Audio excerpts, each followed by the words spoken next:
So there we were, my wife and I, stranded in a tropical jungle. We were soaking wet and exhausted. The sun was beginning to set.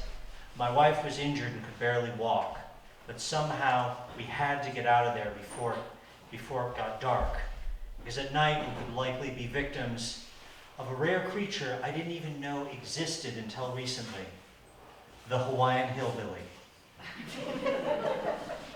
How had we found ourselves in this situation? Well, my wife Jackie and I have always dreamed of being truly adventurous travelers, doing really exciting things. We're the kind of people who watch The Amazing Race with a nice blend of contempt and envy. And now we had an opportunity to live our dream. We were spending a couple weeks in Hawaii, and we very quickly realized we're not very good at being adventurous. It started when I convinced my wife that sailing a catamaran was really easy, only to discover it's even easier to capsize a catamaran. The hard part was writing it and also convincing my wife we were not about to become shark bait.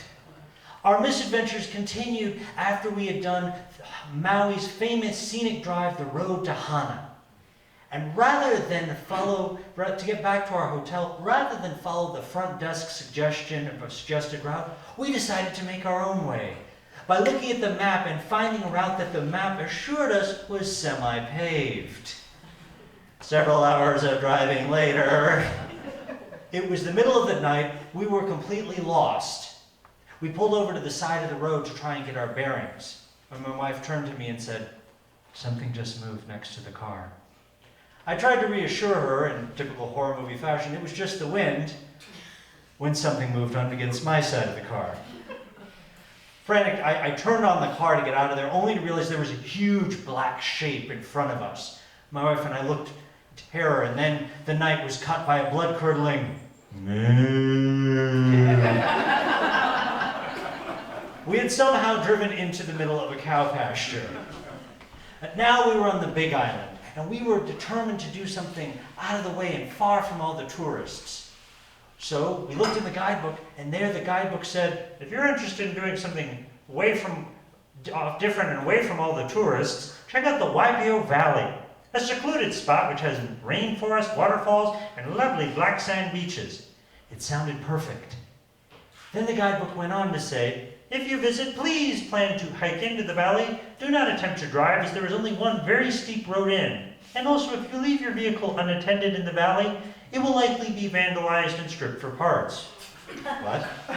I went on to read and heard the most frightening thing I've ever heard in a tourism book, something that's normally designed to encourage people to visit somewhere. Please do not attempt to camp in the valley or otherwise spend the night, as you will likely be, and this is a direct quote, attacked by local residents. This seemed incredibly unwelcoming to tourists to me, and I'm from Detroit. Nobody vacations in Detroit, not even unless on a dare. It turns out that the valley there, though a state park, had attracted many people who went to live there as squatters. Maybe they liked the seclusion, or more likely it was because it was a perfect spot to grow copious amounts of marijuana. I don't know, why was it okay to be there during the day but not at night? Were the marijuana growers actually vampires? I don't know. I did know that I did not want to do this. I was becoming more and more frightened, especially as the more I thought about it, I began to hear the theme from Deliverance in my head. Because we were in Hawaii, it was being played on a ukulele, but still frightening. My wife, of course, was determined we should do this. So, of course, we went. And the valley was with everything the guidebook said. It was beautiful, very secluded, very quiet. We were having a wonderful day. We're hiking around, exploring everything. And then, near the end, as the day was winding down, we heard in the brush the sound of wildlife. Oh, yeah, geez, yeah, that was pretty. You betcha. Gosh darn it, yeah. That's right. The politest creatures south of Canada, Minnesotans. This family stumbled out onto the trail and they said, oh, you gotta go up there, yeah, you gotta see it. They got a waterfall up there. It's beautiful as heck. I'm sorry, pardon my language, buddy. It's beautiful. That sounds great. And then the man saw Jackie and he backtracked a little bit. Oh, I don't know, you know, maybe the little lady shouldn't do it. I don't know if that's such a good idea for you guys. Now, I wouldn't call my wife stubborn because she might hear me. But she's very committed to her principles, and is a civil rights attorney who's devoted her career to defending the rights of women and girls throughout education. Any hint of sexism or stereotyping immediately transforms her into a 5'2" ball of indignation and determination. So now, no matter what, we are going to do this hike. And granted, it was a little difficult. The trail was very rocky, and it went back and forth across this wide stream, so we would have to wade across to one side, follow the trail, then ford the stream again to the other side. But we worked out a process where I would go first to make sure it was safe, and then she would follow behind me. And we got to one spot where the water was especially deep. It came up to my chest so high that we had a small knapsack I'd been carrying. I had to carry it on my head, because inside were all of our valuables, our cell phones, the car keys, our cameras, and our most prized possession at this point in our lives, our brand new iPad. Why did we bring the iPad with us under this hike through a rainforest? To this day, I don't know. I'm not sure if we thought maybe if we left it in the car, it might be stolen. Or knowing Jackie and I, we probably really thought an iPad might actually be useful in the middle of a secluded jungle. But as I got to the other side, Jackie began to cross the stream as well. And I should point out something. My wife and I have a slight height differential of about 1.5 feet. To the point that some people, when looking at us standing next to each other, say, "Wow, you guys are an interesting pair." To others, less politely, go, "How do you guys do it?" I was reminded of this height differential when, as I saw my wife's ponytailed head suddenly disappear underneath the water. I realized that the guy from Minnesota wasn't suggesting me not do this because Jackie is a woman, but because she is, yes, a short woman.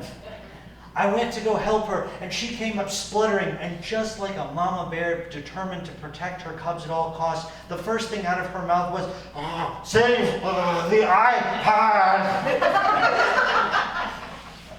I put the pack down, I went back and helped her out of the water. But unfortunately, as she was stumbling through the river, she had twisted her ankle. She sat down the bank and said, "Look, I need to rest a little bit. Will you go on ahead?" She gave me the camera and said, "You go on ahead, take pictures so I can at least see the waterfall." So I hiked up a ways further, and I saw the waterfall, and it was magnificent. But unfortunately, I wasn't able to take any pictures because the light was already weakening, and the sun was setting very quickly. And I realized, we got to get out of here now, because we still have to hike a couple miles back down the way we came, and that was just to get to the trail, which we have to hike out of the valley again before it gets dark. I get back to Jackie and realize she's a little more injured than I realized, because she's sitting on a rock with her injured leg hoisted up on another rock, and she's there with our video camera, shooting what I can only describe as a Blair Witch apology video. Trust me, you never want to see come upon your wife with a video camera, filming herself uttering the phrase, if you find this, you'll know what happened to us."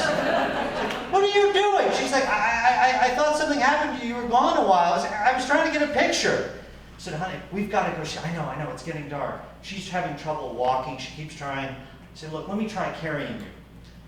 Suggestion to the husbands and boyfriends in the audience: if you agree to carry your significant other, make sure y'all are clear on how you're going to do that first. My marriage nearly ended when I tried to hoist Jackie over my shoulder in a fireman's carry.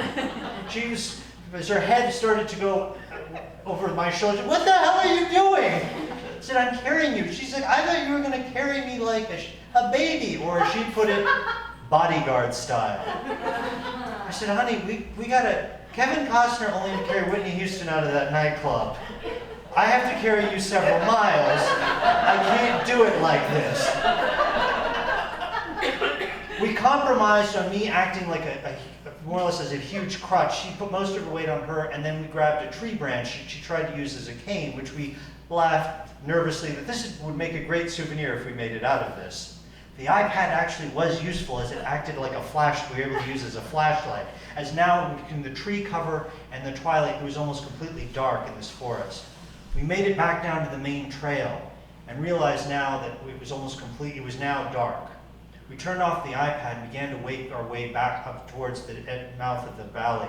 As we passed several shacks along the sides of the trail, we stopped using the iPad because we didn't want to draw any more attention to ourselves. Fortunately, there was enough moonlight and starlight. Miraculously, we hobbled back to our car, drove back to our hotel, and most importantly, made it to Taco Bell before it closed. As we relaxed in our room later in Missouri, we realized that we were not good. Maybe we were actually good at having adventures, just not the ones we had planned on.